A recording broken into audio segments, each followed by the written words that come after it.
یک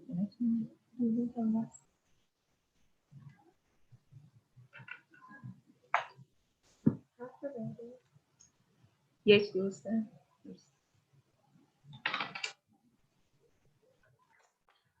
هرشم فقط دیده نمی‌تونم.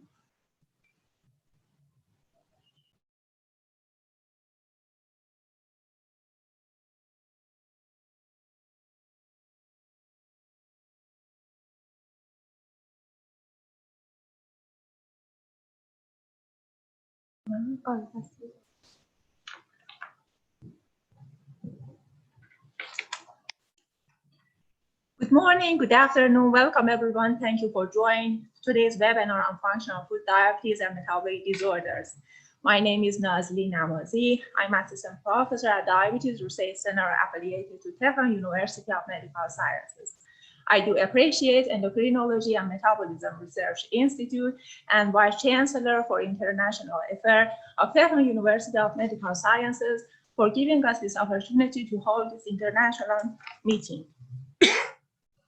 And a special thanks to Dr. Arman Zargara and Apres Suray's team, and also Dr. Elnaz Namazi for their kind collaborations and efforts. We are so lucky that outstanding researchers and professors from Denmark, Australia, and Iran accepted our invitation. I really appreciate that. In this webinar, we are going to share the latest evidence on the roles of functional food in obesity, diabetes, metabolic syndrome, and other metabolic disorders.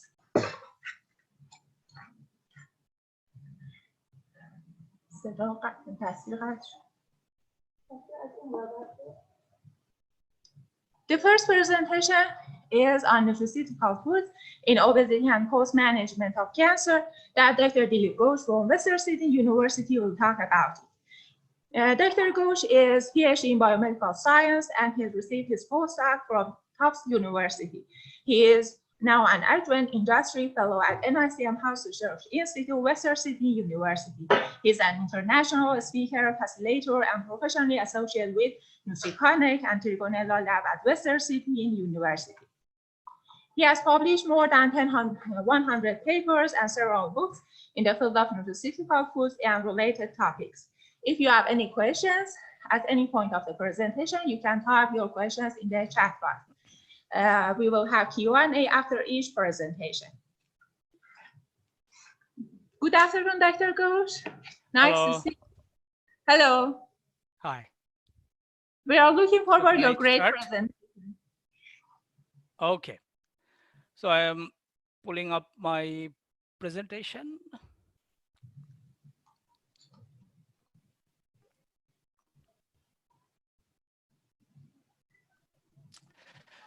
Okay, so good day, everyone. It's nice to be here today. First, I would like to thank you, Dr. Najli, for giving me this opportunity.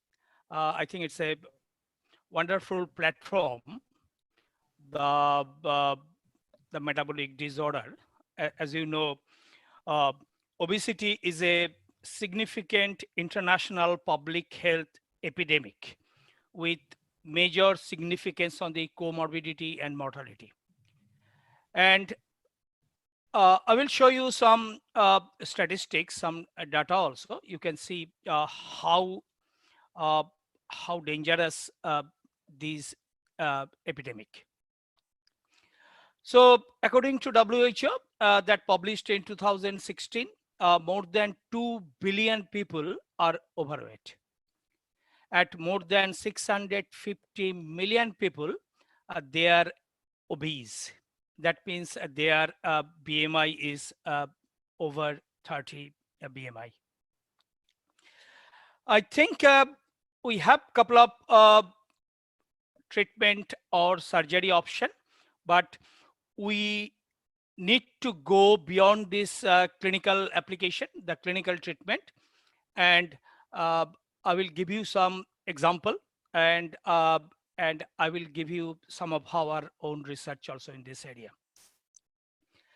Second part, I would like to talk, this is also very, very important, that is the cancer, but I will talk about post-cancer management. That means When doctors are using cytotoxic chemotherapeutic drug, and we know there are huge side effects. And some patient, they develop this side effect after 2 chemotherapy, and some patient after 4 chemotherapy.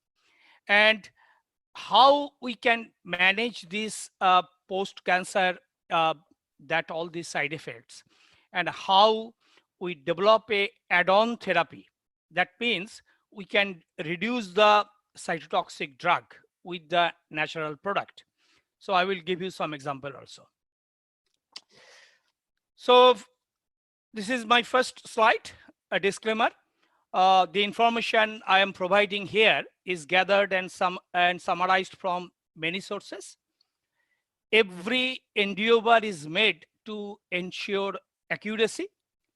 And if I mentioned any product or any company name in my presentation, I have no financial connection. So that means I am citing this company or product just for a benefit of science. I'm going to show you a few of my recent publication. I think most of you are in functional food nutraceutical domain. So these are very useful book. I have been working last 6-7 years, and all are published by world 2 top publishing house.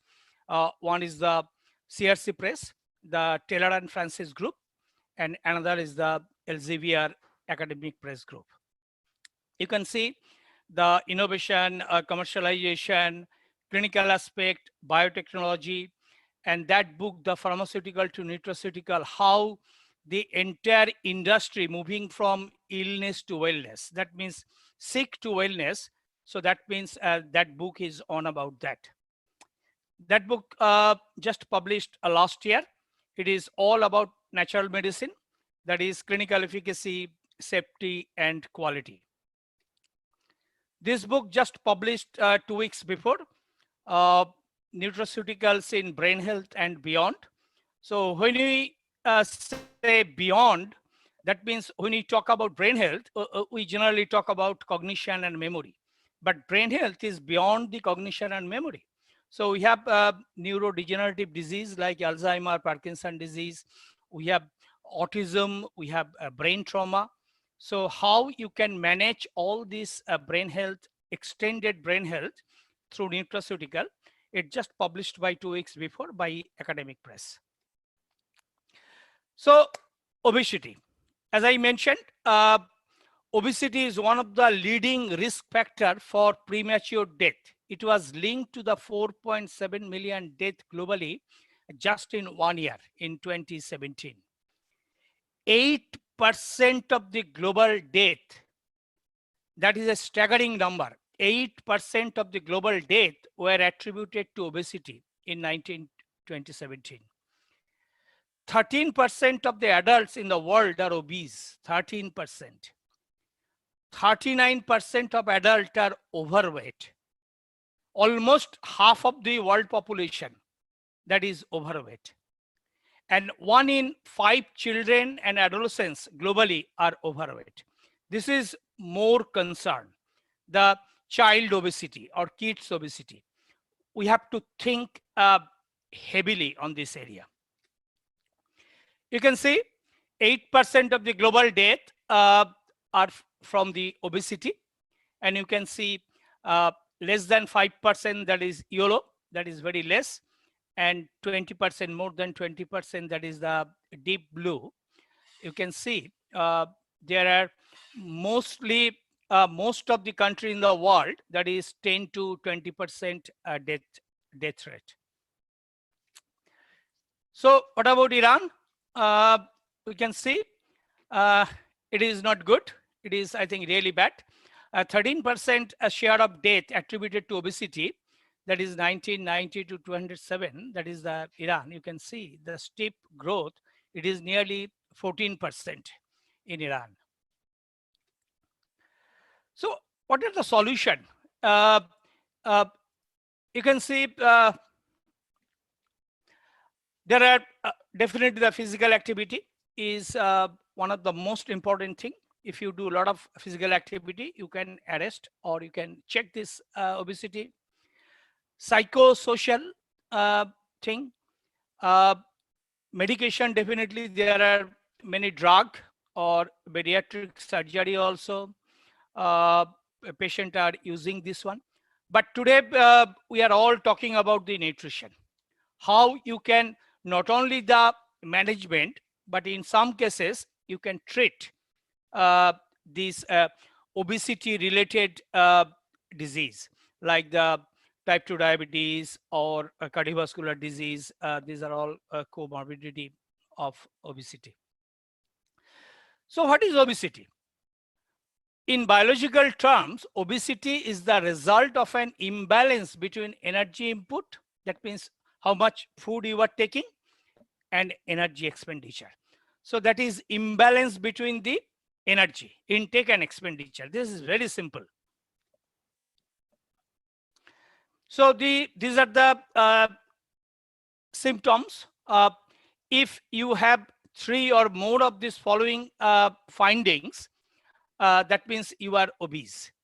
If your waist side is more than 40 centimeter for men and 35 inches for women, HDL, that is 40 milligram for men and less than 50 milligram, triglyceride more than 150 milligram, fasting glucose or blood sugar level greater than the 100, and blood pressure, that is 130 and 85 mm or higher. So if any person have 3 or more, that means you have to consider yourself as a obese. Definition of obesity: the BMI, the body mass index, that is the weight in kilo divided by square of height in the meters. So you can measure the BMI, and BMI is the still major parameter to detect obesity. If 25 to 29.9, below 30, you are overweight. If you are over 30, you are obese. And if you are over 40 BMI, so you are extremely obese. And you can find this type of people everywhere. We saw in Australia also, there are many people that is 150 kilo weight. And you cannot believe one special bed in hospital for these overweight, extremely obese people, it cost 16 to 18,000 Australian dollar. So that is extremely expensive public money. So what is the reality? You know, this there are so many public forum, like today also we are promoting measures against obesity. But you can see the next 3 or 4 pictures. These are the reality. You can see the natural selection. We started from here, but within sometimes we are getting this type of figure, our physical thing. You know, the fitness also they are promoting, you can use the stair, but people are still using the automatic staircase. So people when are going for jogging, they are in the car, but their dog is jogging.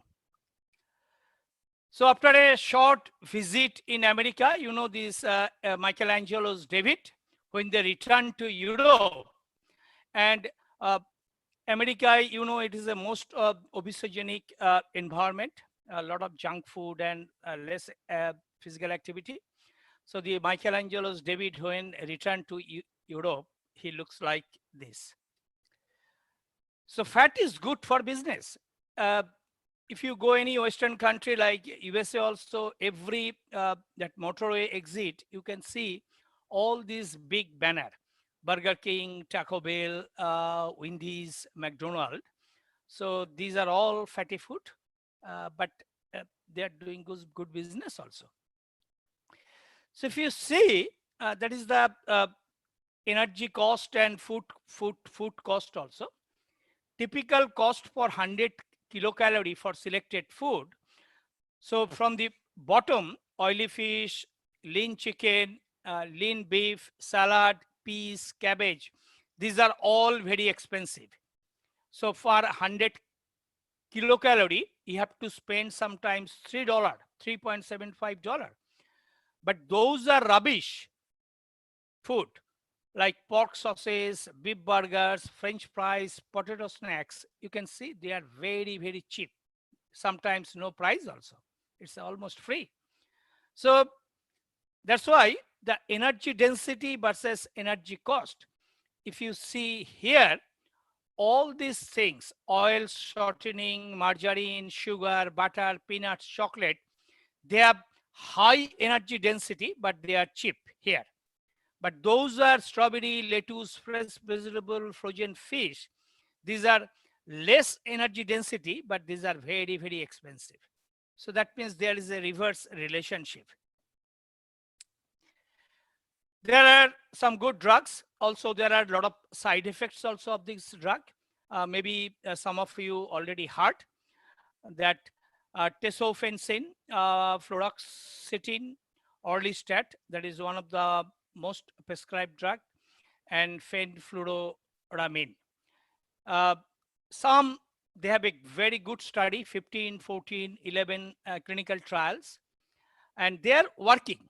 You can see the control drug, they have good reduction of weight, but their side effects are very, very damaging. So elevated blood pressure, severe gastrointestinal disturbance, and sometimes the central nervous system effect also.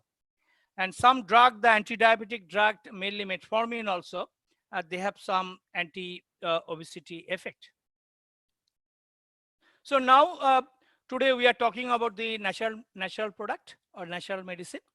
You can see, this is from one of my publication also. You can, if you are, there are many plant extract that investigated in human trial. They have some good effect on the obesity.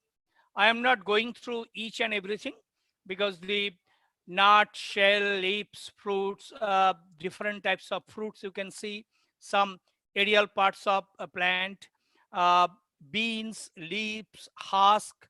So they have lot of clinical trials, and these are the active ingredients, and these are the effect. So if you go to the supermarket or any pharmacy, you can see that there are hundreds of product in the shelf with slimming uh, slimming claims. That means if you take this tablet or capsule or drinks also, you can lose a certain amount of weight. So that means that all these claims, these are coming from 5 main mechanism, either increasing energy expenditure, modulating carbohydrate metabolism, increasing satiety, suppressing appetite, increasing fat oxidation, or you can directly block the fat absorption in the intestine. That means fat is not entering into your body, you can stop, just like the orlistat also. It's a uh, that lipolysis or that lipid inhibition effect. Today I am going to share some of our study on fenugreek, and I know fenugreek is very popular in that Middle Eastern, Iran, Egypt, that sort of area also. So uh, our partner Indian company, they developed this formulation for the sugar management or type 2 diabetes control also. Fenugreek is a leguminous plant found in India, Egypt, Middle Eastern country. So traditionally it used as a flavoring agent. It is more than thousands years history. And it's a, we know fenugreek is most common use in diabetes and hyperlipidemia. It is abundantly available. and fenugreek is generally recognized as safe grass by US FDA, and you can safely consume 100 to 100 gram of fenugreek every day. So that means the safety recommended daily dose is 25 gram, but you can easily consume 100 to 150 gram of fenugreek every day. So what we did, we identified and isolated 4 different fraction of fenugreek. So that is, one part is amino acid. So we develop product for glucose control and anti-hyperglycemic. Alkaloid part, that is antioxidant and protective. Glycoside, anti-inflammatory. Fibers, both the soluble and insoluble fiber for muscle building, fat reducing, lactation, and constipation. So each type of chemical constituents, each type of fraction, they have different health benefit. And we have done extensive uh, that toxicology safety study. We have done preclinical study. We have done mechanistic study, and also we have done 2 to 4 human trials also. And all trials are double-blinded placebo-controlled trial. You can see the amino acid for hydroxyleucine. This is mainly responsible for this sugar control or diabetes area. Alkaloid, that is the trigonelline, that is mainly developed for the Parkinson type of disease, that is levodopa-induced dyskinesia. Glycoside, that is a free testosterone booster and post-exercise recovery. Saponin part of fenugreek, that is male libido and testosterone booster. Soluble fiber, that is galactomannan, body composition, lipid and fat management, blood glucose control also, and blood lipid management. Insoluble fiber, digestive health, prebiotic type of things, and protein and fiber, anti-hyperlipidemic, and improve glucose tolerance and reduced weight gain. So many areas in these 7 different areas, you can see these are related to obesity and type 2 diabetes. So there are many studies we have done and also published this one, that is in the high proportion of protein, that is 20 to 30%. That is moderate metabolism of glucose in the digestive tract. Satiety, increased satiety, reduction of energy intake, and hydrolyzed of fenugreek protein displayed antioxidant activity also for the colorectal cancer treatment. So this is the product. This is the trade name is Sugar Hill. That Indian company, they launched recently in India. This is under a proprietary Ayurvedic medicine. So what is Sugar Hill? It is not a stand-alone treatment. It is adjuvant treatment. That means you can use a Sugar Hill along with the other diabetic medication. That is the adjuvant treatment for type 2 diabetes. So Sugar Hill is not a single composition. It's a mixed of fenugreek. Fenugreek extract is the major part, 350 milligram extract, and gokari extract, black pepper, amla, and linseed. It is patented seed extract and with the hydroxyleucine, trigonelline, and galactomannan. And they have done 2 clinical trial. Both are double-blinded placebo control, and the preclinical studies also, the series of toxicology studies. That is the composition, as I meant, 4-hydroxyleucine, soluble low molecular weight galactomannan, and insoluble fiber, both soluble and insoluble fiber. And the rationale, the 4-hydroxyleucine, it is a insulinotropic effect. Soluble low fiber, similar to the beta glucan, and it has immune modulation effect. And insoluble high molecular weight glycan, that is swelling agent of the GI tract. That means it inhibits the reabsorption of bite and reduced cholesterol and fat and triglyceride absorption also. The first clinical study, both study not a big study. It's a, I can say it's a moderate study, but the 12-week study against the type 2 diabetes patient. Uh, you can see the fasting plasma glucose, postprandial plasma glucose, and HbA1c. You can see the Sugahil and sulfonyl, that is the standard medication for the diabetes. They used along with the Sugahil, and the placebo and the standard diabetic medicine. You can see the 0, week 0 and week 12. There is a significant reduction of the fasting glucose, postprandial glucose, and HbA1c also when you compare with the placebo plus that medicine. Second study, it is also a add-on therapy study. It is not only the Sugahil, but it is adjunct study, adjuvant study, and it has a significant effect on the HbA1c, insulin dose, and a hypoglycemic effect also. So both are published in 2018 also.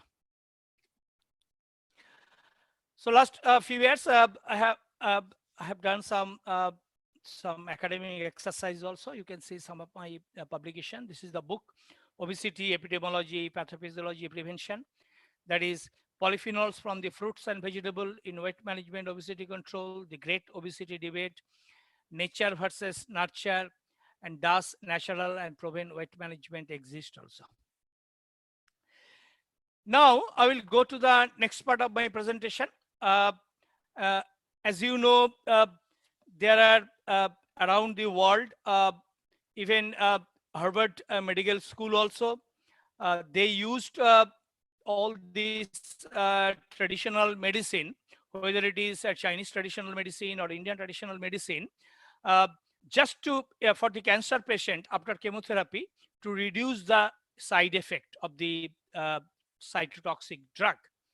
So that is a one part, that is reduce the side effect. Also, some traditional medicine, they can improve, or that means you can reduce the chemotherapy that drug also, and you can improve the efficacy also.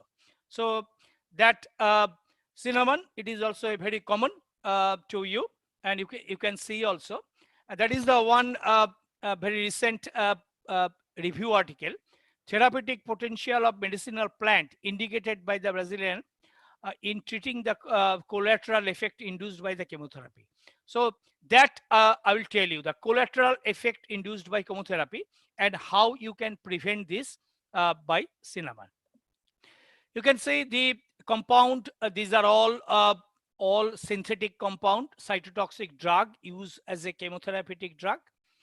Monotartridine, indole alkaloid, taxane derivatives, ligands derivatives, and benzoyl alkaloid. These are all derived from the plant. And these are the anti-cancer agent and anti-cancer activity. Either it stop the anti-mitotic microtubule destabilization, DNA damage, this sort of effect they are done.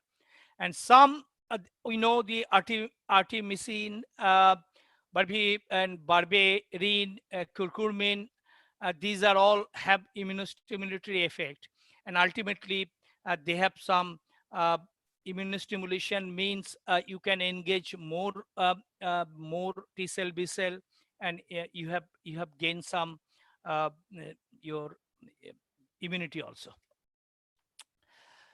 So major effect, if you see this one, the chemoresistant or aggressive phenotype. These are the cancer cell. These are very, very aggressive cell. But some natural compound, they convert this aggressive phenotype as a less aggressive phenotype and chemosensitive cell. I am not going how they do that. You can see lower migration, invasion, and metastasis, cell cycle arrest, autophagy, lower inflammation, all these positive attributes they confer. Cinnamon, I think, again, it's a century-old plant. And in Asia, in India, China, Sri Lanka, Egypt, Europe, Indonesia, uh, they are using for many things. But I will show you. These are the main chemical constituents of cinnamon, the procyanidin type A polymer, and our standardized extract cinnamon that is very, very rich in procyanidin type A polymers, and mainly the trimers and pentamers. And in addition of this, the cinnamon has cinnamonic acid, cinnamaldehyde, and coumarin also. Coumarin is bad. You have to reduce the coumarin, otherwise it will have adverse effect. There are many studies we have done, and other people also done in immune response and anti-cancer agent, that immunomodulatory, immunostimulant, in vitro inhibitory activity, anti-cancer agent, reducing the risk of colon cancer. So as I mentioned, chemotherapy, when the patient receiving the cytotoxic drug, and this cytotoxic drug, they directly affect the fast dividing cell in our body. That means the immune cell is the fast dividing cell. They damage the immune cell. So the tumor itself can be a immunosuppressive. So nearly all patients receiving broad-based chemotherapy will experience immunosuppression. We all know this. And doxorubicin, this is widely used anti-cancer drug, induced disruption of the hair cell cycle and subsequent alopecia. So what are the main side effects from this chemotherapy? The first one is weight loss. That is, we call cachexia. Second is the alopecia, that is the hair loss. And you see, after 4 chemotherapy, most of the patient almost bald. They lose their entire hair also. And nausea, vomiting, diarrhea, loss of appetite, mouth sore. This is one of the very important area. So mucositis. You have a patient has after chemotherapy have a huge mouth sore also. Loss of appetite and anemia, cardiotoxicity, hepatotoxicity, and nephrotoxicity also. So these are the area. If you see the doxorubicin and paclitaxel, these are the very popular chemotherapeutic drug. And hair loss, weight loss, loss of appetite, fatigue, mucositis, nausea, vomiting, all these effects patients are developing. So there are few very advanced treatment available also, but these are not available in most of the country, and these are very expensive also. Like monoclonal antibodies, you can reduce the chemotherapy induced immunosuppression also. And there are some new drugs also you can use. These are the drug name, the sipuleucel T and ipilimumab. So I'm not going that area. So we have done extensive animal and clinical studies on the cinnamon extract, and not only on the chemotherapy induced side effect, but other areas also. But today I will show you the chemotherapy induced side effect.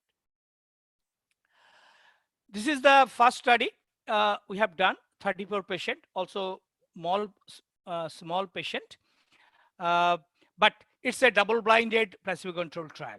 If you see the IND2, that is our cinnamon extract, and the placebo, and you can see the 17 patient each group, and randomization is 1:1, 17-17, and this is the study designed.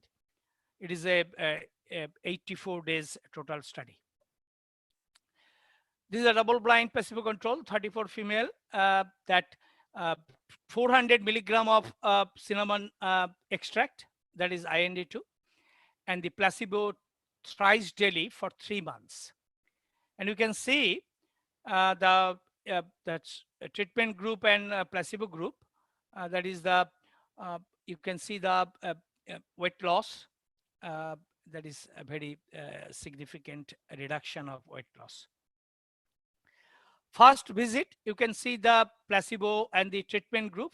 First visit, that is the weight loss here, but in the placebo, you can see the weight gain. There is a significant weight gain here. Significant weight loss here. That's why it is a down.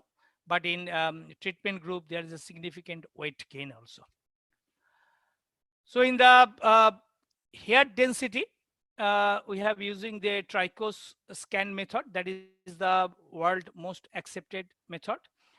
So after we use the breast cancer patient, after 4 chemotherapy, we can see that after 3 months, there is a huge reduction of hair, but you can see there is a half of the hair loss. That is 21. When start the 44, here is 11. There is you can stop the hair loss, and that's a 50% hair loss you can stop. And there is 2 stage of hair growth, anagen and telogen, and that anagen hair loss is most important here. So all the patients were also given some anti-emetic medication, and it is not only the cachexia and hair loss. We found the vomiting episode also and diarrhea episode, that is also significantly reduced in cinnamon group also. And also patient increase the RBC count and hemoglobin. And there is no death, no serious adverse effect, and safety of for consumption for 3 months also. So 2 studies have been done. We are planning to run 1 big clinical trial in Australia when COVID situation will improve, with not only on the breast cancer patient, but with other cancer patient also. Okay, I don't think I'm taking any extra time, but I'm happy to answer your question also.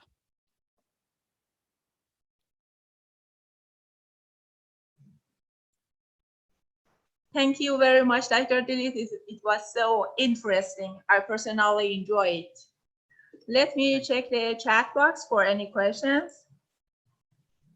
Dr. Dilip, would you please answer to these questions? Is there any standard list for nutraceutical foods? Can you repeat your question? What is the standard? Is there any standard list for functional foods or nutraceutical foods? Practically no. I think there are many functional food and nutraceutical that developed by the different companies, but very few functional food and nutraceutical, these are tested or verified in a clinical setup. Clinical setup means double-blinded placebo control. That is the gold standard in pharmaceutical drug development. But there are many products that these are in the market with traditional claims. You know, one is traditional claim, another is the medicinal claim, modern medicine claim. So no, there is no such list also. And another question is about fenugreek seed. Is there any side effect for fenugreek seed during pregnancy? You know that we haven't done this study because the pregnancy related study is not easy to do. You need a very high level of approval, the ethics approval. But we showed, and many studies showed, fenugreek increase the lactation after childbirth. So that means if you avoid fenugreek during pregnancy, but you can take after childbirth. So unless you do any specific study, you cannot claim that it is safe for during pregnancy. We have done any study. Thank you very much. And the last one, do functional food needs clinical trial to be approved or not? No. And different country has different regulation. And world leading regulation is definitely in Australia. That is the TGA. Therapeutic Goods Administration. We have 3 different level of product or approval system. One is listed medicine. These are low level. You need 1 or 2 small study is enough. But there are assessed listed medicine and registered medicine. For registered medicine, you need very high level multiple clinical trial, and that should be a double blinded placebo controlled trial. So it is not necessary you have to complete the clinical trial, but for your marketing advantage, if you show people it is tested on human and we got these results, so you will definitely get some marketing advantage. Thank you very much, Dr. Ghosh, for accepting our invitation. It's our Thank you. honor. By the way, happy Christmas in advance. I wish you and your colleagues all the best. Thank you very much. My pleasure. Thank you. Bye. Thank you. And the second presentation is on the effects of oatmeal in diabetes and related metabolic disorders that Dr. Mahsa Jalili from University of Copenhagen will talk about. Dr. Jalili is an assistant professor in clinical nutrition at the Department of Nutrition, Exercise, and Sports at University of Copenhagen. In 2014, she started her job as a research assistant at Olav Hospital, Copenhagen. Later, she started her research project in medical technology at the Department of Biology, NTNU, Norway. Currently, she works on clinical nutrition and metabolism in her project. Good morning, Dr. Jalili. Nice to see you again. Yeah, good morning. Can you hear me? Yes, clearly. Yeah. Thank you. Nice to see you again, and it's my pleasure to talk about something. Also, it's interesting for me too. Thank you very much. The floor is yours.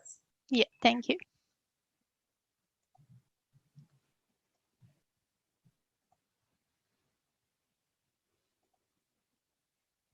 Can you see the slides?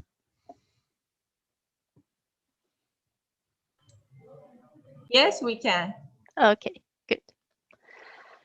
Hello everyone again, and I would like to talk about the effects of oatmeal in diabetes and related metabolic disorders.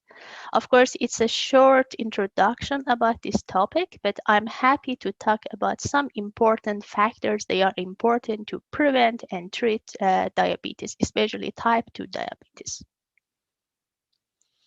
Our agenda will be about the oat origin and production, oat components, and what's the chemical components inside the oat and what's its importance in nutritional aspects. And then we will talk about the health benefits of oatmeal and diabetes. And finally, we will have a short conclusion.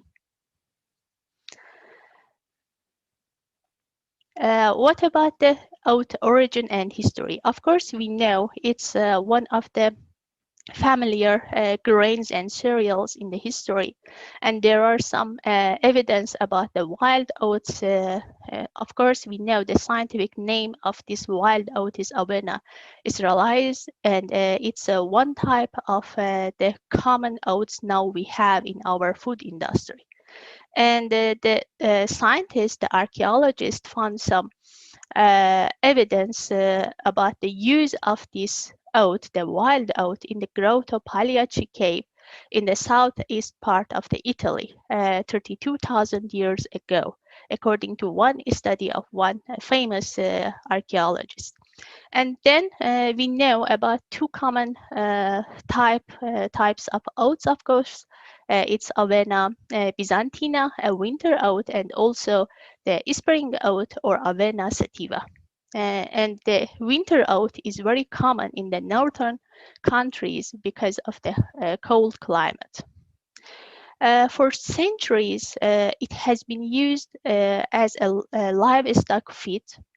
And there are two specific domestication sites. One of them is Near East or Middle East in Iran, Iraq, Syria, and Turkey. And the other one is in Spain and Morocco. But of course, we can find some evidence like this picture from the central part of Norway, and you can see the farmers, they cultivate oat in the Yellowstone.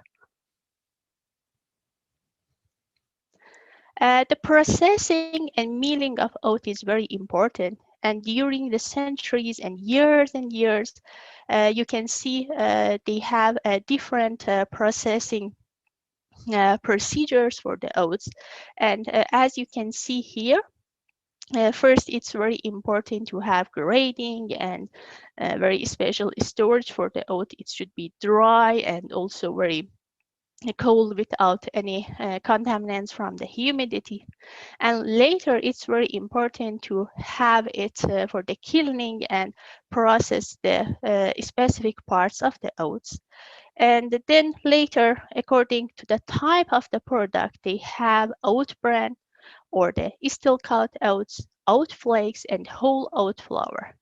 And as you can see here, we know about the whole oat flour can be one of our beneficial oat products because we have higher fiber content inside. And for oat flakes, the second one here, it's very common and possible to produce rolled oats, quick oats, and instant oats. Instant oats are very popular because they can be used to produce breakfast cereals like cornflakes. They are not cornflakes, but they are very similar and look like to cornflakes. And also we have oat bran. Oat bran can be used to produce the supplements, and also we can have the powder and the other types as the additives, food additives in the food industry, and it's more stable.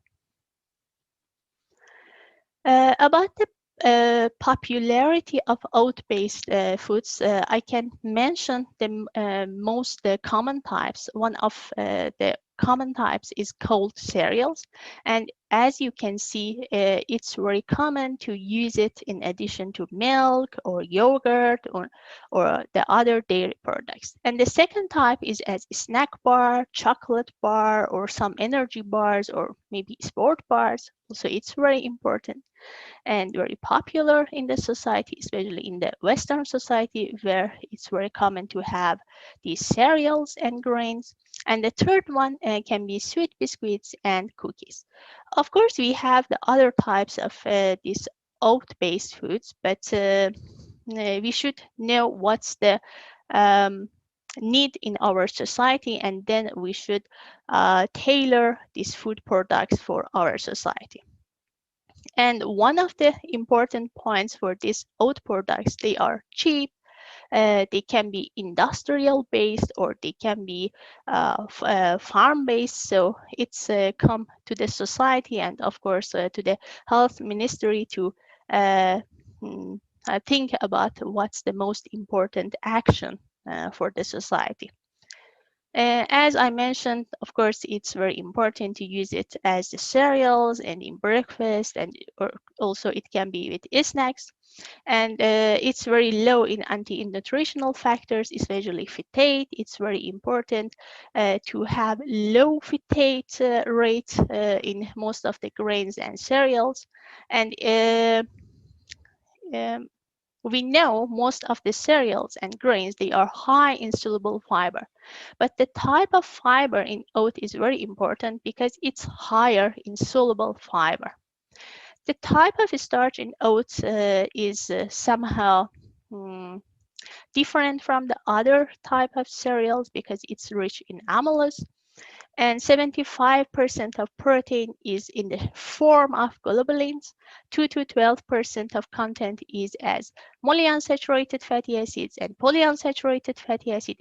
And it's a combination of balanced ratio between these two types of fatty acids. And it's rich in phosphor, magnesium, iron, and potassium. And it could be a source for vitamin B1 and B2, folate, B5, and also vitamin E. But we cannot see it's a rich source of these vitamins. About the new oat products, I mean about in some Western countries, we can mention oat milk, as I can find from this recent article from Cooper. And there are some pros and cons about this oat milk because, when we consider the protein level of this unsweetened oat milk compared to the skim milk, low-fat milk, and whole milk, we can see the protein level is less than the other types. About the fiber, of course, there is a little fiber compared to the other dairy types of milk. But when we compare this product with other types of oat milk, we can see the fiber content is very low. But about the vitamin A, vitamin D, calcium, and potassium, we can mention it can be recommended to use in healthy people, healthy individuals, or patients with diabetes or other metabolic disorders. But for some people, they have kidney disorders or any problems related to the sodium level. It's important to consider the high level of sodium in unsweetened oat milk. Of course, we can have other types of oat milk if we can produce them. What's the molecular mechanisms of oat benefits? We know it's a combination of various nutrients inside the oat that affects on the body and on the metabolism. For example, we know about the beta-glucan. It's a type of polysaccharide, and we know about the hypolipidemic effect of beta-glucan. There are several studies, systematic reviews, and meta-analyses about the effect of beta-glucan on the health and disease. The second one is avanthramides. It's a type of alkaloid, and it has been shown anti-inflammatory effects of this type of alkaloid inside the oat. The other one as the functional ingredient inside the oat, we have tocols. It's a type of isoprenoids, and it acts as free radical scavenger inside the body. The other one is estrol. It's a kind of phytochemical. We know it can act as a polyphenol. It's not a polyphenol, but the regulation of pathway is somehow similar to the polyphenols, and it has some antioxidant effects. The other one is phytic acid.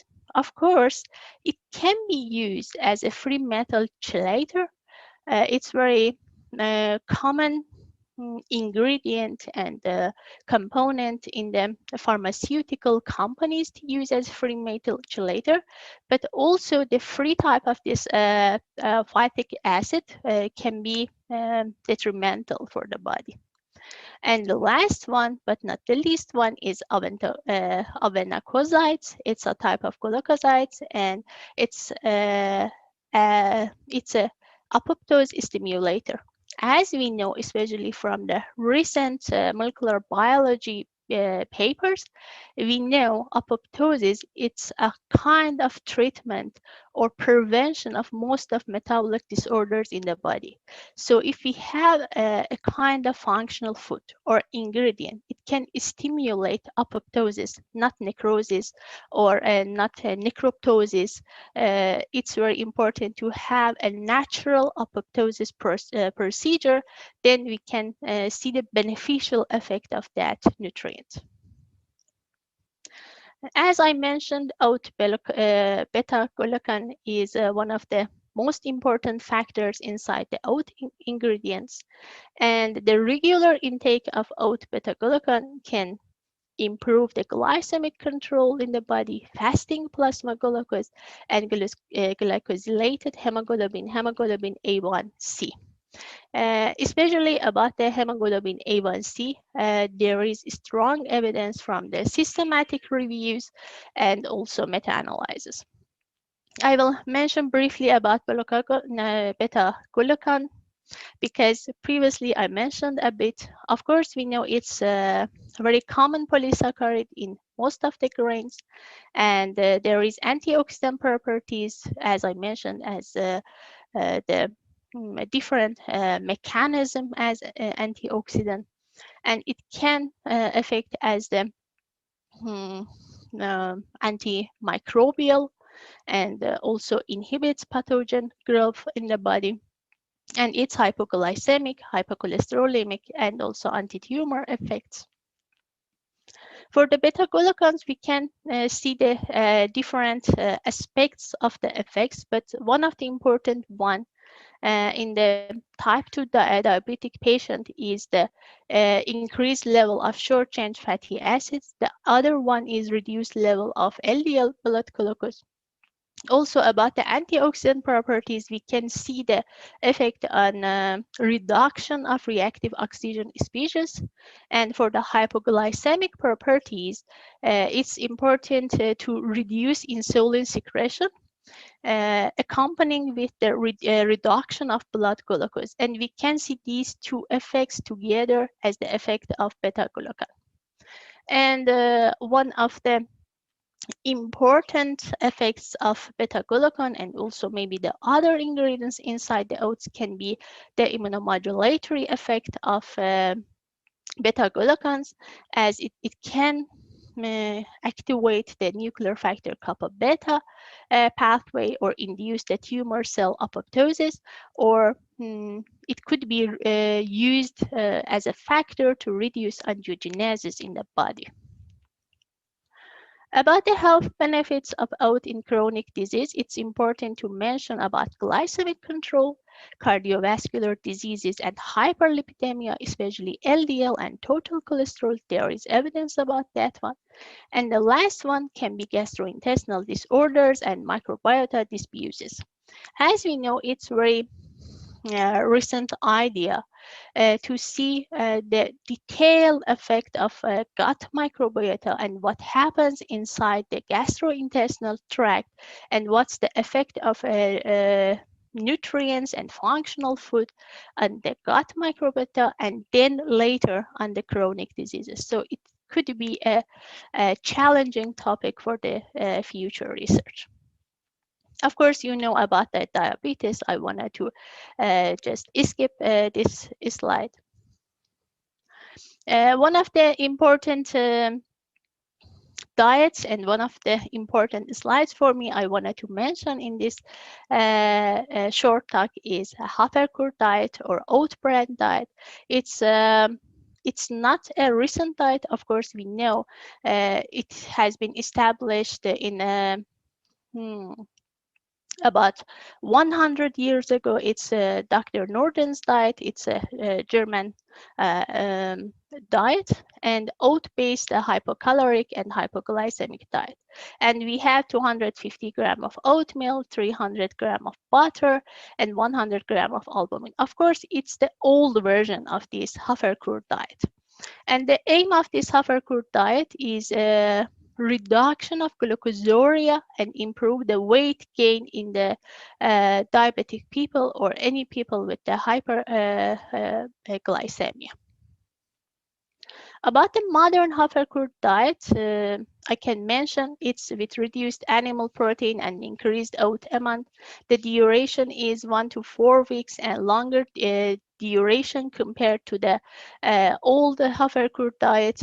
And each meal includes between 2 or 4 carbohydrate units of whole grain oat flakes, and it's 20 to 80 grams. And it's very important to avoid soft drinks and other sweetened beverages. And we should have regular measurement of blood glucose between meals. So it's very important to consider we should have the monitoring between the different snacks and different meals. It's very important in the modern Haferkur diet compared to the old version of this diet. And it's significant, it's really recommended to use this diet. It's very cheap, and we can see a significant reduction of insulin dosage that's used by the patients, and it's recommended.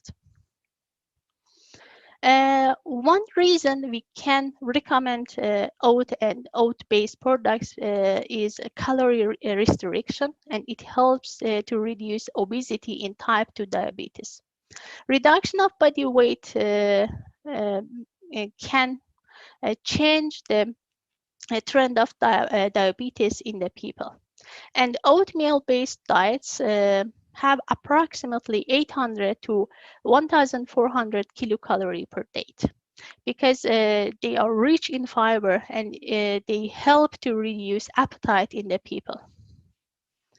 And they increase digestion of beta-glucagon, reduces appetite and dietary intake. Beta-glucan is a fermentable and soluble fiber that can not be absorbed in the small intestine. And now I wanted to mention about a systematic review. And as we can see here, it's a summary of pooled effects of oat intake on metabolic parameters of type 2 diabetic patients. And here we can see the effect and significant effect in some factors, some parameters in type 2 diabetic patient. One of them is fasting blood glucose. And the other important one we can mention about hemoglobin A1C. But as you can see here, according to the 95% confidence interval, the effect on the homeostasis model assessment of insulin resistant was not significant. But we can mention the other factors like the lipid profile. And in this slide, I wanted to mention about single meal response of glucose and insulin to oat diets. And the highest rate of effect is mentioned in the Tapula study, as they can see the effect on the area under curve for the glucose response. And in the other study, I mean McGoach study, the effect was significantly different when they compared oat-enriched diet compared to habitual diet and standard dietary advice compared to the habitual diet. Of course, we can see the effects on their insulin response and glucose response in other studies, but these studies were selected because of the level of the effect or the significance was more relevant to the topic. And the final slide is a short conclusion. Of course, we know we have a moderate beneficial effect on glycemic control and lipid profile in type 2 diabetes. In most studies, significant reduction of hemoglobin A1C after the consumption of oatmeal products was significant, and we can mention that one and use it to treat and prevent type 2 diabetes. There is an inverse relationship and association between the postprandial glucose and beta-glucan intake. But of course, we don't know how much it's detailed and how we can change this trend. New food products can be a promising action, and it's very cheap and it's not very industrial based in our area, so we can consider about a recommendation, a dietary recommendation, or it could be a future food product for us. And of course, we know still there are several questions we should answer about these oatmeal effects or oat-based foods, and evidence about some parameters is not sufficient, and we should have some, of course, great perspective studies to have to draw a conclusion and have a final decision about it. Yeah, thank you. Thank you very much for your nice presentation. Dr. Jalili, there is only one question. Which type of oat product is more effective in secretion of insulin? About the secretion of insulin, as I remember, it was oatmeal cereal. Maybe because it's easier to produce it in the beginning of the breakfast, and it's very common in most of the countries. And also, so it's not only the flavor aspect of the oatmeal cereals. I think also it's the combination with fruits and also some dairy. It can make a fiber-rich meal, and we can use it more according to the papers that they were included in that systematic review. Thank you very much, Dr. Jalili, for your time and preparation. I wish you good health, happiness, and success in the coming year. Many thanks. Yeah, thank you. Happy Yalda and also Merry Christmas to you. Thank you very much. Yeah. Bye. Thank you. Bye. And the next presentation is on medicinal plants in metabolic syndrome. And Dr. Arman Zargaran from Tehran University of Medical Sciences will talk about it. Dr. Zargaran is assistant professor of traditional pharmacy and also history of medicine at the School of Persian Medicine, Tehran University of Medical Sciences.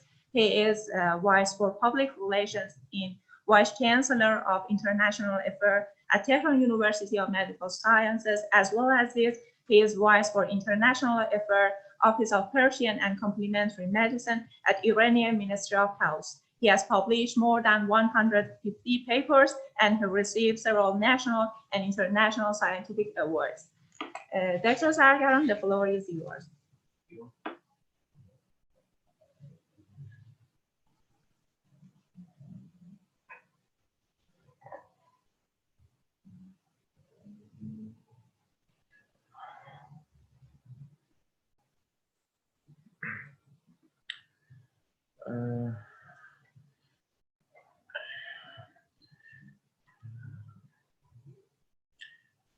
Hello, ladies and gentlemen. Good morning, good afternoon, good evening. I don't know. Thank you, Dr. Namazi, for her nice organization and nice effort to organize this webinar.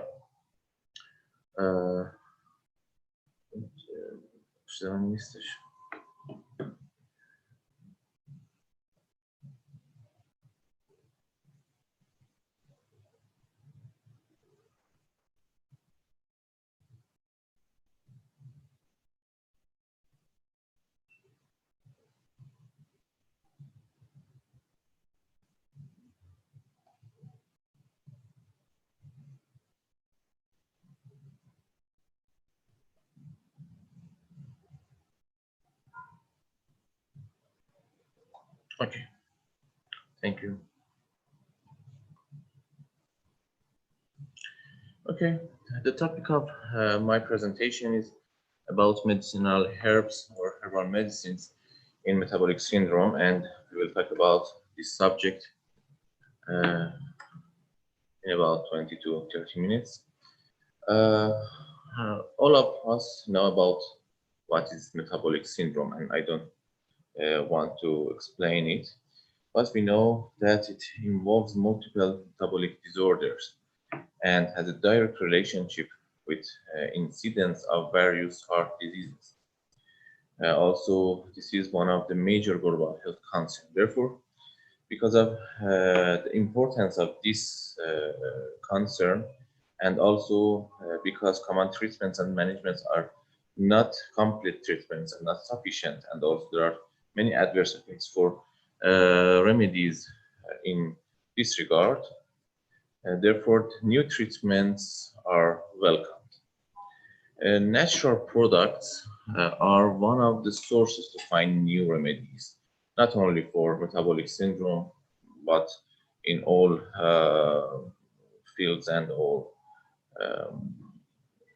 concerns in health problems. And we can see them as medicinal herbs, these natural products, minerals, animals, even marine products, and etc.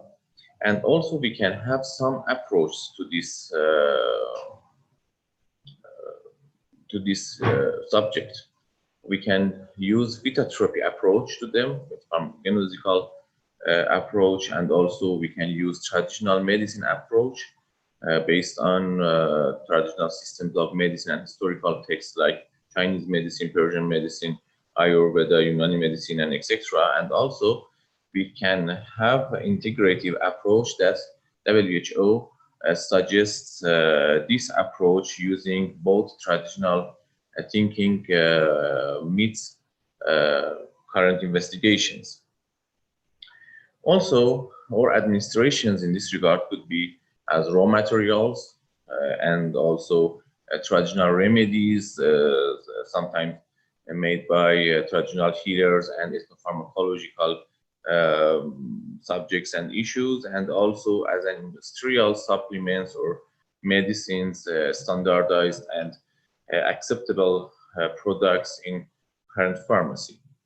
I mostly want to talk about raw materials in my presentation and talk about some very simple herbs that could be used easily by all of us, even in our nutrition and in our nutritional regimen here. If I want to refer to one recent published papers on the role and effect of herbal medicine into obesity and metabolic syndrome, that you can see here, there are several mechanism of actions that medicinal plants can have a good role to help us in management of metabolic syndrome. One of these rules is their role as on their effect on body weight. You can see medicinal herbs can affect up food intake, suppression of appetite in the brain. Also, they could affect on decreasing inflammation in liver, decreasing lipogenesis, increasing thermogenesis, and also increasing insulin secretion, and also inhibition of pancreatic lipase secretion, and finally inhibition of lipid absorption. Several studies show that these methods and these mechanisms for some herbs that can affect in these organs for body weight. You can see in this table the effect of some of these medicinal herbs that can affect on triglyceride, LDL, HDL, FPS, and also on weight indexes like BMI and other one like green tea, like Nigella sativa, and other ones. Also, another, I want to also in these slides refer to the mechanism of action, and after that we will talk about this examples of these medicinal herbs. About lipid profile, another mechanism of action of some medicinal herbs to help us in management of metabolic syndrome is their effect on lipid profile, on triglyceride and total cholesterol, LDL and HDL. Some of good examples of for this action are Nigella sativa and hibiscus tea. You can see here about 1 milligram per day of Nigella sativa seeds could be beneficial for this problem. And also hibiscus tea, about 75 milligram per day, has good effect on lipid profile.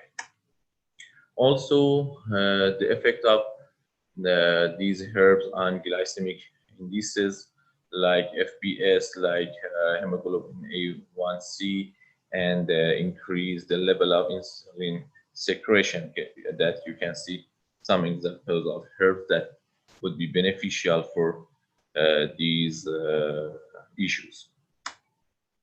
Also, another mechanism of action would be beneficial in this regard are the very good effect of many of medicinal herbs on inflammatory factors like C-reactive protein, like interleukin-6, like tumor necrosis factor alpha, that some examples like pomegranate that we will be more discuss about it in next slides, could be as good potential medicinal herbs, could be beneficial via these methods and mechanism of action.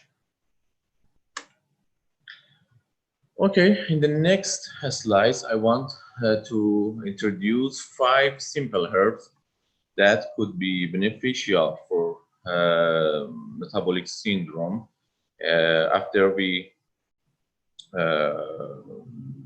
consider the mechanism of actions that medicinal herbs could be affect on the parameters for metabolic syndrome. Now we can consider some examples. I tried to choose some very simple ones, could be used as even species or fruits or very simple nutritional parameters in our regimen. One of very good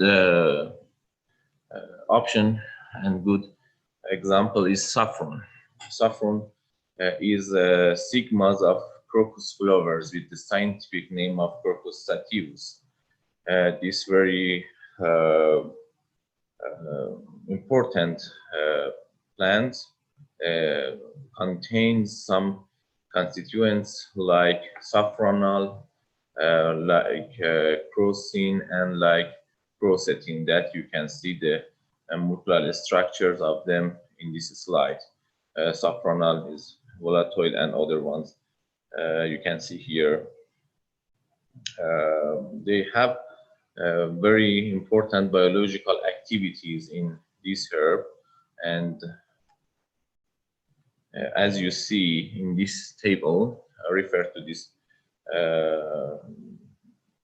paper, you can see many publications support the effect of ingredients, active ingredients in saffron affecting on metabolic syndrome parameters. For example, as a hypoglycemic activity, the crocin of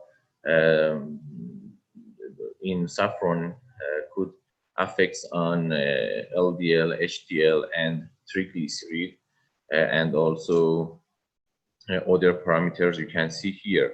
Also as anti-obesity, saffron with the help of its ingredients like crocin and other ones could affect on food consumption and other parameters you can see here as body weight, food intake, and other mechanism you can see. They are reported in the published papers and summarized in this table in this review article. Also, as hypertensive, you can see the effect of crocin, saffronal, and quercetin that are reported in the published paper, or as anti-diabetic effects of this plant via these constituents. Saffron is a very simple spices, and we can use it in our regimen, in our nutrition, and during cooking foods, and it's not necessary to use as a drug, and it could be used as functional food or also as food even, and it's a good option to input in our cookies and in our nutritional regimen. Another important medicinal herb in this subject is green tea, Camellia sinensis, that you can see. It contains too many ingredients, but we can refer to catechin as its main ingredients, helpful and beneficial for metabolic syndrome parameters, and it is reported in the papers that it can affect on weight management, glucose control, and also cardiovascular risk factors. For example, in the mentioned paper in the end of the slide, 4 cups per day of green tea that could be made by infusion or decoction easily, and all of us are familiar with it, could be beneficial for these parameters, as I mentioned. You can see the mechanism of effect of catechin and its derivatives. It could be effective on energy intake, but by decreasing food intake, lipid emulsification, lipid digestion, and other mechanism you can see in this slide, or it could be beneficial as energy expenditure by thermogenesis, by increasing the thermogenesis, increasing fat oxidation in liver and muscle, and increasing glucose uptake in muscles, and also decreasing lipid content in liver and lipid exertion via fecal. These mechanisms of action could be effective and lead to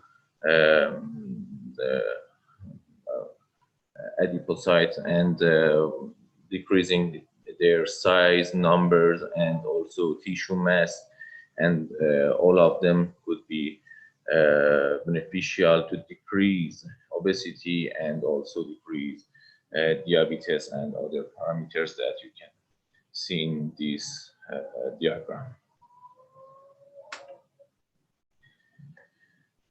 I can mention to another medicinal herb, Saturajah hortensis.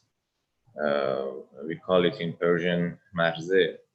I mentioned to a clinical trial that I was one of the author of this paper, and it was the thesis of my Master of Science student of nutrition. You can see the effect of only 450 milligram of dried powder of the leaves of this plant per day for only 10 weeks has some effects and significant effects on some parameters you can see here, like LDL-C and like the triglyceride and some other parameters like C-reactive protein and other ones. Also, we reviewed these effects in other published papers on the different species of Saturajah, and you can see these 2 papers that were published by us, and you can find more information about these data in these published papers. Another, I should mention that Saturajah is used as a regular and general vegetable in many parts and local area. Therefore, it could be used easily as a vegetable and add to the nutrition and nutritional regimen of involved persons to metabolic syndrome. Also about ginger, it's another famous and well-known medicinal herb, Gingiber officinal.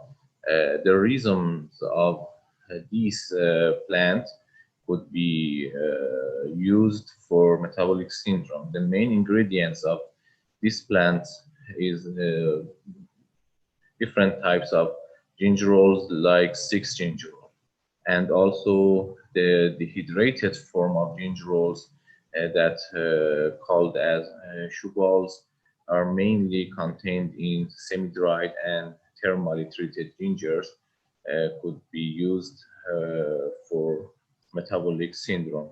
1 to 3 grams daily, about for 3 months, are used in several published papers to manage metabolic syndrome. In this table, you can see some clinical trials are summarized in this table, referred to the published paper in 2017 as a review article on the effects of ginger on obesity and metabolic syndrome. You can see different effects of this plant on obesity and on cardiovascular diseases, on diabetes and non-alcoholic fatty liver diseases, and also on blood pressure. And if you see, you can find about 1 gram to 3 grams of this plant. The rhizomes of this plant were used in most of these papers, and about 12 weeks, and you can see its effects on different parameters that are mentioned in this table.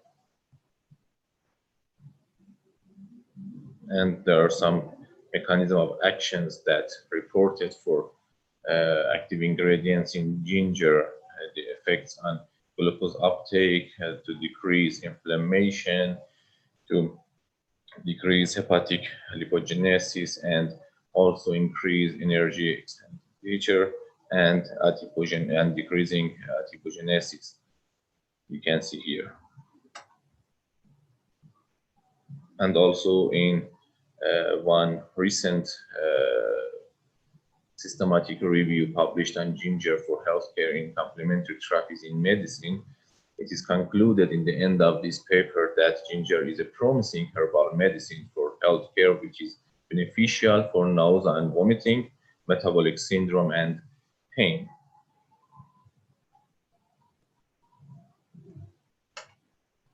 And the last plant is pomegranate. Pomegranate or Ponica granatum.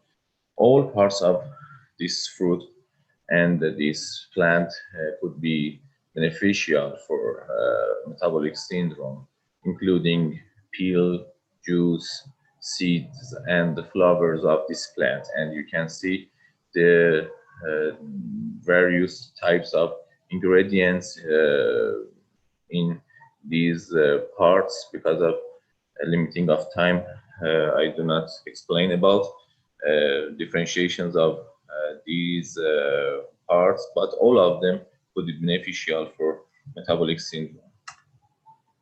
You can see the list of main ingredients in pomegranate in each part we mentioned in previous slide here, like ellagic acid, gallic acid, and other ones. You can see the effect of pomegranate on inflammation process in this slide. Also is the pomegranate extracts on atherosclerosis by preventing LDL oxidation and other mechanisms that are mentioned in this slide. And finally, it can regulate lipid metabolism in metabolic disorder associated disease such as atherosclerosis, non-alcoholic fatty liver disease, and type 2 diabetes, helping to alleviate the development of diseases and amelioration of oxidative stress, and the inflammatory response is considered as an important reason underlying the regulation of lipid metabolism by pomegranate extracts. And these effects mostly are done via the effect on mitochondria and other mechanism of action that you can follow them in the mentioned papers.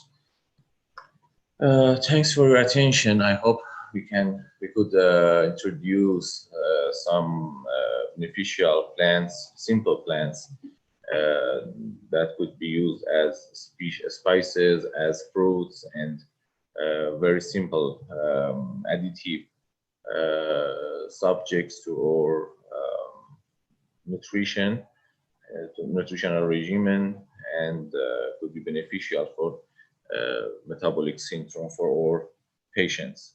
And I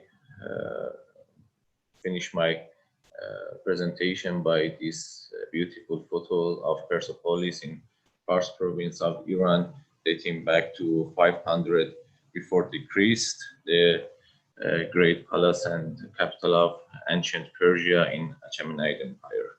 I hope see you in Iran in the future after these triple Corona days. Thank you for your attention. If there are any questions. Thank you very much, Dr. Zargaran, for the nice and informative presentation. Would you please answer to these questions? How we can reduce the side effects of herbal medicine in oral administration? Herbal medicine, like any other things that we call it medicines, are medicines and could be could have adverse effects and contraindications in other drugs. Therefore, it is important that we look at to the treatment window of these plants, that most of them are summarized and are reported in the textbooks of medicinal herbs and medicinal plants, like medicinal herbs that are published by pharmaceutical press, or with American Herbal Pharmacopoeia monographs, or with Commission E in Germany, and Herbal PDR and other reference books that the adverse effects, also contraindications and other warnings are reported and collected in them. Therefore, it is too important when we use them as medicine, not as nutritional regimen. As medicine, we should consider these important warnings. Also, many of them are prohibited using in some basement diseases in some patients. Thank you. And there are two questions about saffron. Saffron shouldn't be used in pregnancy. Is it why? In the small amounts that we use regularly in our nutritional regimen, yes, but in high amounts are as extracted remedies, not as raw material, extracted ones. It should be consulted with the physician. Thank you. And the last one, saffron can have any side effect on blood pressure? Not in the small amount, no. Thank you very much, Dr. Thank you. You're welcome.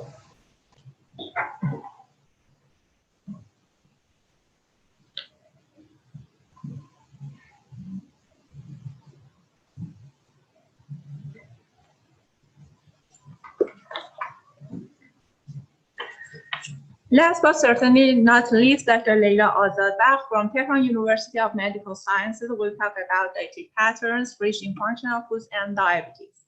Dr. Azadbakh is PhD in Nutritional Sciences, and she is a professor at the School of Nutritional Sciences and Dietetics, as well as Diabetes Research Center.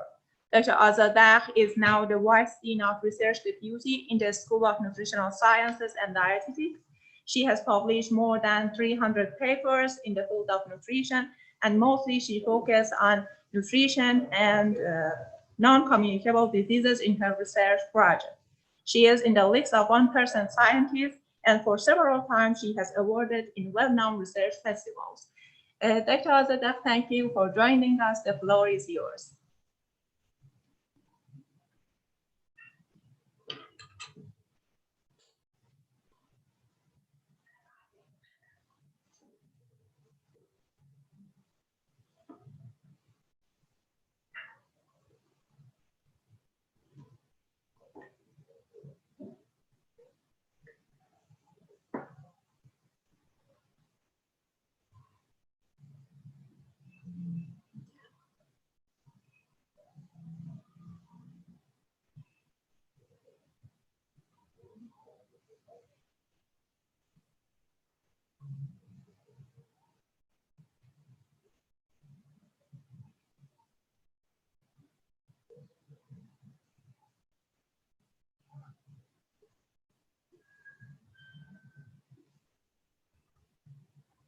Hello, everyone. Many thanks, Dr. Namazi, and it's a great pleasure for me to be with you. First, I would like to express my thankfulness to the organizers of the webinar, and many thanks for giving me this opportunity to talk about dietary patterns rich in functional foods and diabetes. Functional foods are those with health benefit beyond the content of traditional nutrients. They can increase satiety and also they can increase thermogenesis, so they may provide weight loss maintenance and also they may provide several cardiometabolic benefits. These are all the most important and popular functional foods: fruit, vegetables, seafood, dairy, whole grain, nuts, legumes, and these are all the most important functional foods. As you know, physical activity and dietary habits are two important factors that can have a major role in preventing and managing hyperglycemia and diabetes. Two important dietary patterns rich in functional foods are Mediterranean dietary pattern and dietary approaches to stop hypertension or DASH eating pattern. Mediterranean dietary pattern is full of olive oil, vegetable, whole grain, seeds, and different kinds of vegetable. So all of them and most of them are functional foods. High content of fiber, magnesium, polyphenol, and antioxidants can control hyperglycemia and weight maintenance. According to the results of a recent publication in 2020, Mediterranean diet can reduce the risk of CVD risk factors among different populations, inclusive those individuals with diabetes. These are the results of a recent meta-analysis, and as it is obvious, all the randomized clinical trials and prospective cohort studies show that adherence to Mediterranean diet can reduce the risk of type 2 diabetes. Another recent study showed that Mediterranean diet can reduce the risk of diabetes among all participants and also Black, white, normal, and overweight BMI subjects. However, it didn't reduce the risk of type 2 diabetes among obese ones. This is a result from a community-based study in US population. Even in Iran, the Mediterranean dietary pattern can reduce the risk of type 2 diabetes. Higher intake of fish or seafoods, legumes, nuts, and monounsaturated fatty acid to saturated fatty acid ratio can be labeled as a Mediterranean type diet, and it is associated with decreased risk of type 2 diabetes. You can see the hazard ratio for the risk of type 2 diabetes according to the tertiles of adherence to the Mediterranean diet based on the results from Tehran lipid and glucose study. And this slide summarizes the different characteristics of various studies over the effect of Mediterranean dietary pattern on type 2 diabetes mellitus. And this paper is published in 2012, and even that, all the results are in the same line. Another pattern is dietary approaches to stop hypertension or DASH eating pattern. DASH eating pattern is a pattern rich in fruits, vegetables, whole grains, and low-fat dairy products, and all of them are functional foods. This kind of diet is low in saturated fat, total fat, cholesterol, refined grains, and sweets. The amount of sodium is 2,300 milligrams per day for this type of diet. According to the results of a recent study in 2020, compliance with the DASH diet can reduce the serum triglyceride, total cholesterol, and also VLDL compared to an American diabetic diet. You can compare the number of servings between DASH diet and American Diabetic Association diet, and as it is obvious, the number of servings regarding vegetables and fruits and also nuts, seeds, and legumes is higher in a DASH diet. So these results might be related to the content of the functional foods in DASH diet. You can also compare the effects of DASH diet and American Diabetic Association nutrition guidelines on lipid profiles in patients with type 2 diabetes. This is a comparative clinical trial, and as it is clear, the results show that DASH diet can reduce the amount of serum triglyceride and total cholesterol and VLDL much more than American Diabetic Association diet. What about the gestational diabetes? Regarding the gestational diabetes, DASH diet can control blood glucose level in pregnant women, and also it can decrease the risk of gestational preeclampsia, and also it can reduce difference in diseases among newborns. The effect of DASH eating pattern on different outcomes of pregnancy are shown here in this slide. And as it is obvious, DASH diet has beneficial effect on different outcomes of pregnancy.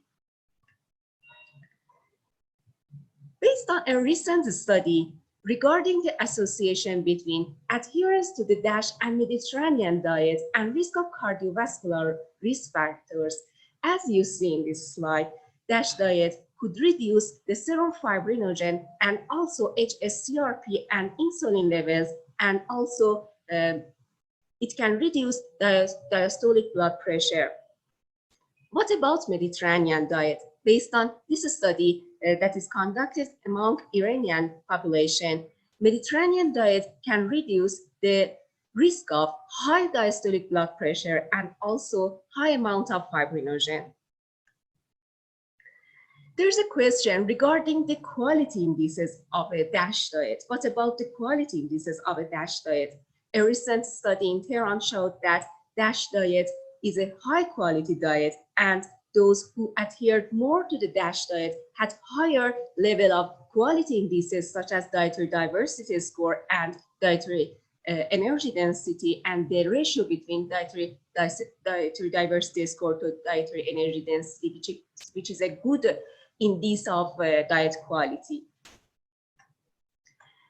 Regarding the association between the DASH diet and metabolic syndrome, and also different features of metabolic syndrome among Iranian adults, we can see that adherence to the DASH diet can reduce the risk of elevated blood pressure, and also it can reduce the risk of increased serum triglyceride and also elevated fasting blood sugar and abdominal obesity, and also reduce serum HDL. What about the odds of having metabolic syndrome? It can also reduce the risk of having metabolic syndrome.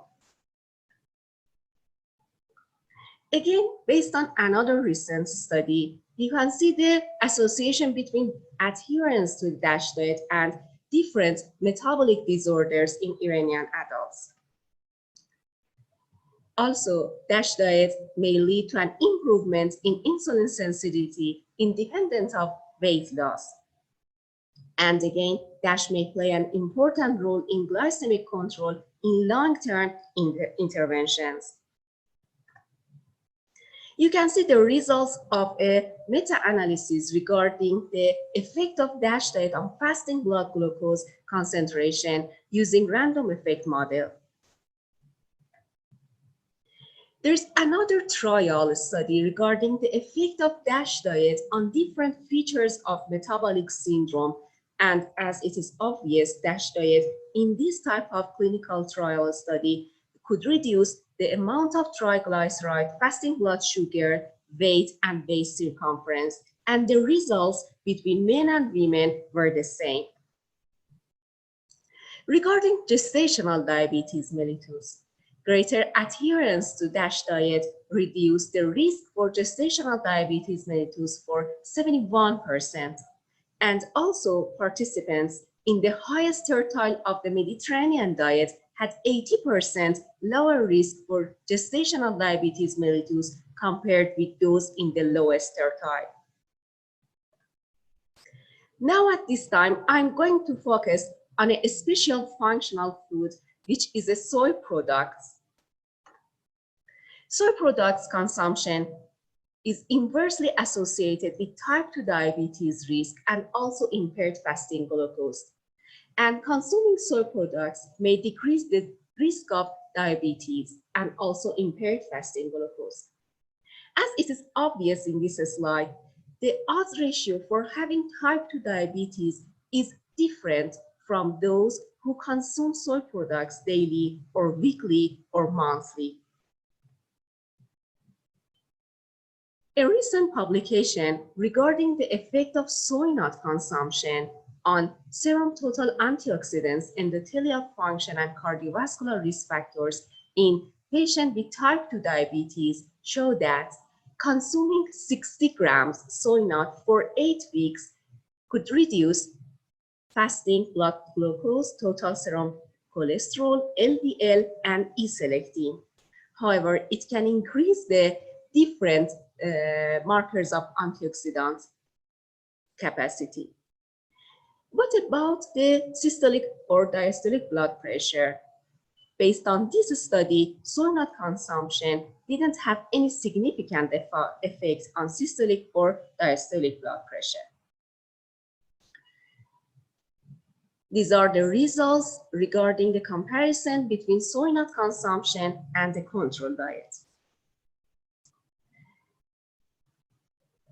Based on the results of a recent study, women in the highest tertile of intake of soy foods, even fried soy foods, non-fried soy foods, soy protein, and soy isoflavone had lower risk compared to the control diet and compared to the lowest intake. However, in men, there were no significant association between soy intake and the risk of diabetes. This slide also shows the hazard ratios for the risk of diabetes according to the tertile of soy foods and isoflavone intake among women. What about soy milk consumption? Soy milk consumption, based on the results of a clinical trial, can decrease serum D-dimer level among type 2 diabetic patients with nephropathy. However, other markers of inflammation and oxidative stress did not change following soy milk intake among these patients based on the results of the mentioned study. This slide also shows the results of percent change regarding D-dimer and also hsCRP and compares the effect of soy milk with cow's milk. Soy protein intake also can reduce the risk of high amount of triglyceride, high amount of LDL and total cholesterol and fasting blood sugar, and even hsCRP and proteinuria and the amount of creatinine among type 2 diabetic patients with nephropathy. This is a longitudinal randomized clinical trial and shows the beneficial effect of soy protein intake. Regarding soy milk consumption can provide better blood pressure control among diabetic patients with nephropathy. And these are the changes in systolic blood pressure and triglyceride and compare the effect of soy milk and cow's milk. What about the short-term effect of soy nut consumption? Actually, short-term effect of soy nut consumption is also important. And soy nut consumption can improve glycemic control and lipid profiles in postmenopausal women with metabolic syndrome. Also, short-term soy nut consumption in postmenopausal women with the metabolic syndrome reduce some markers of inflammation and also increase plasma nitric oxide level. And this slide shows the results of soy consumption regarding the homeostasis model of assessment insulin resistance and C-peptide level. Now I'm going to summarize the findings of this presentation. Mediterranean dietary pattern is protective against diabetes mellitus. However, adherence to Western dietary pattern is associated with higher risk of diabetes. DASH eating pattern or dietary approaches to stop hypertension diet can likely reduce most of the metabolic risk in both men and women. DASH dietary pattern may lead to an improvement in insulin sensitivity independent of weight loss.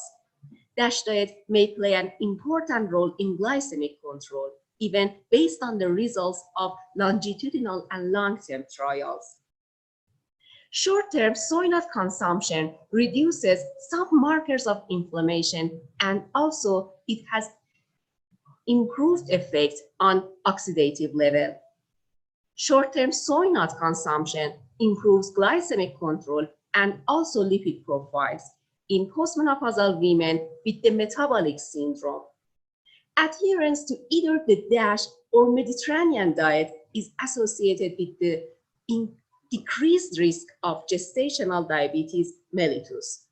And adherence to DASH is inversely associated with odds of metabolic syndrome and some of its components, including elevated blood pressure, serum HDL-C, and high serum triglyceride.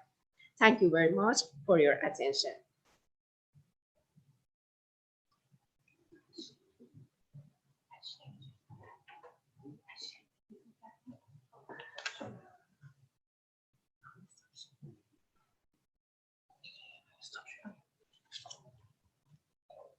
Thank you very much, Dr. Azadeh, for your informative and comprehensive presentation. Any questions? I think that there is no questions. Yeah. Thank you all. Time flies so fast. I would like to wrap up the meeting. As a conclusion, functional foods can be helpful for both prevention and management of diabetes, metabolic syndrome, metabolic disorders, and obesity. And they can affect gut microbiota, immune system, inflammatory pathways. However, more studies are needed in this regard. Positive effects of some medicinal herbs on the component of metabolic syndrome have been shown as well. It's recommended following a diet rich in functional foods rather than using only one or two specific functional food for keeping health. Thank you very much for your participation and contribution. It was our last webinar in 2020. I hope you enjoy it. We are looking forward to see you in our next series in 2021. Have a nice day. Bye. Yes.